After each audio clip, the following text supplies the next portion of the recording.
Привit, it's Taya from Ukraine and thank you for coming to my channel again. Today's video will not be with lots of montage and lots of interesting epic episodes, but just what happened today, how I felt, what I was doing, and how I'm preparing to survive in this interesting time we are living.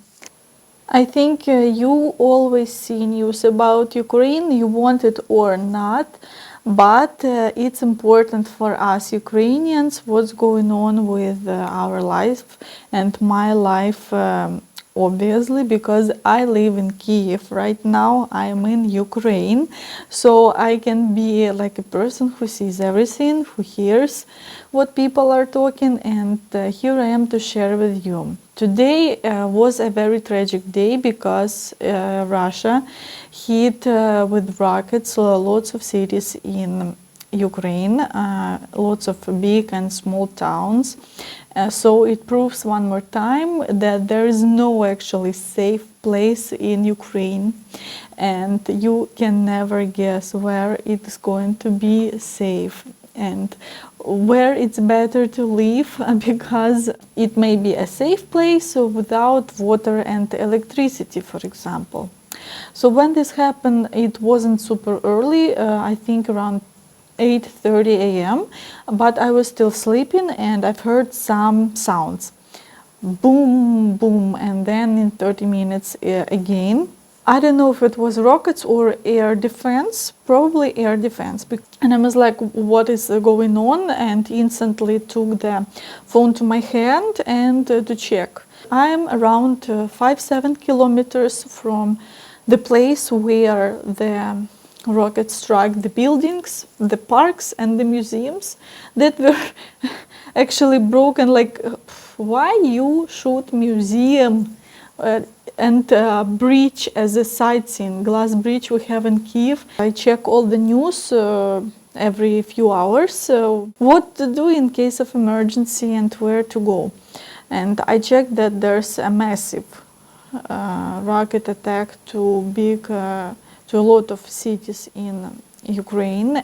As usually, Russians are saying that the Ukrainians would do something as a terrorist with their bridge and we, I don't know, shoot our own cities. Of course, we have motivation to break our own cities because our government is saying that after the war, everything will be renewed and they will give financial help and they will give apartments to people who lost their homes. So of course for government shoot their own cities, it's a very financially very wise thing. My grandparents, they do not have electricity and water right now, and who knows how long. Our government says that we need to prepare food and stuff like that for surviving, because there are going to be problems with electricity. Shopping malls are not going to work for a known amount of time. I live on the 10th floor, so I cannot use elevator, and probably I will stay at home today because there is a high risk.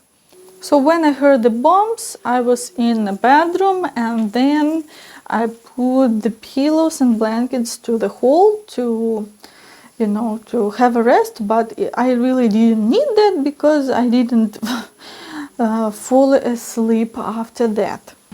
Next, I poured few bottles. This is not a drinkable water. We do not drink tap water in big cities, and the bathtub, because who knows what will be in next few hours. And of course, I packed my clothes and stuff in my bag in case I will have time to take this huge bag, and just a small one just to run away fastly. Full box of jars, canned food, sauces. I don't know, this is beans, this is borscht onion sauce, all handmade from my granny. They said there is no electricity and probably water in Lviv and Kharkiv, so in two big major cities. So Kiev is actually in danger, and Probably a few districts in Kyiv also do not have water and electricity, but fortunately I have everything. And guess what this is?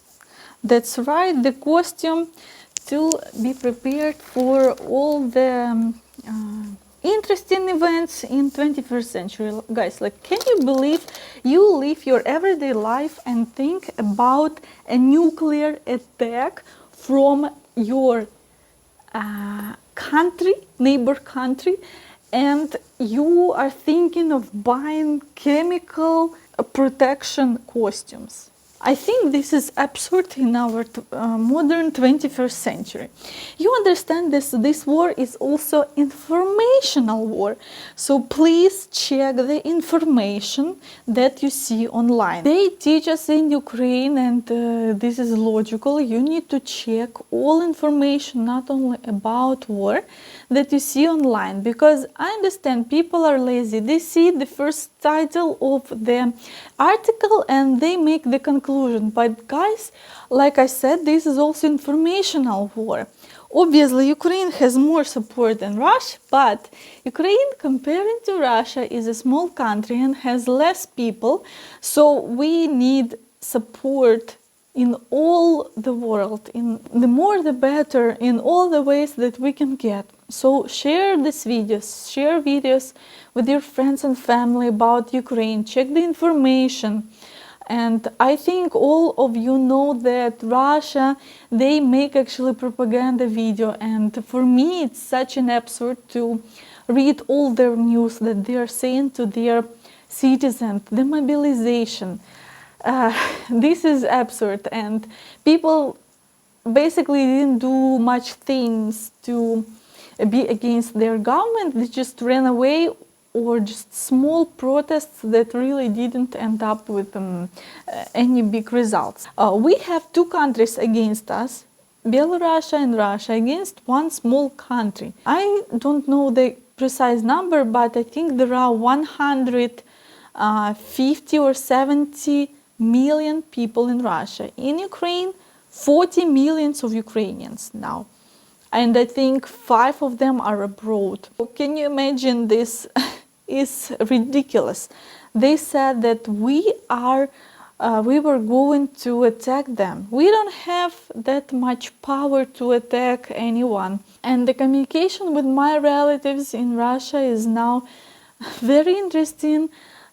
In terms of, I was really curious what they were thinking. Like, they have us and we can tell them, you know, another point of view from other direction. They can make their own conclusions about the situation, but they mostly believe their own governmental news. I just can't believe it's happening to me and it's happening to us. I'm not telling that Ukrainian government is perfect. It's also not perfect even right now during the war. I have relatives in Donetsk. I was born there. After 2014, they didn't move anywhere.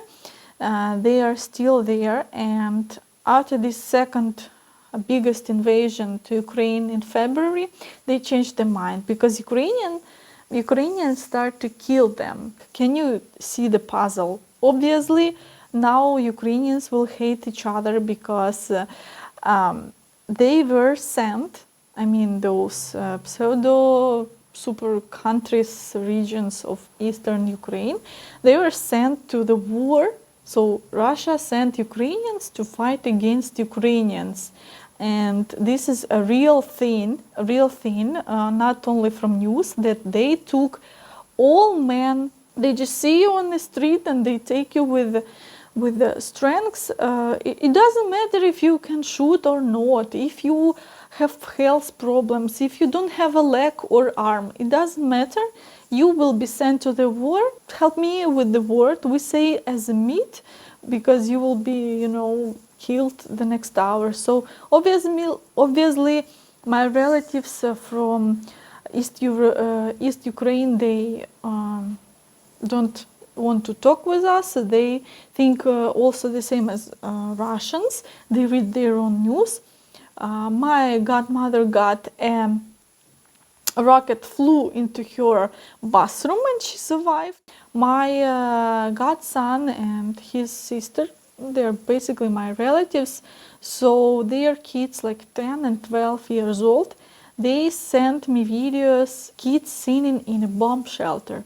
So every time they have the air attack, the Syrians, they go down to the shelter. They live in a very small village, so for me it's very unrealistic, and they said they were very scared today. Now I hope you understand whole situation I told you shortly, and please support Ukraine. I will repeat, like this video. Please watch only reliable news. If you have opportunity, please donate to Ukraine. I will leave the links where you can do this. If you don't know or don't have the idea how, when and what, I will leave my PayPal. You can send me the donation. Just write Taya send this donation to Ukraine, and it's not a problem. Thank you for watching, guys, and I will keep you updated. Bye bye.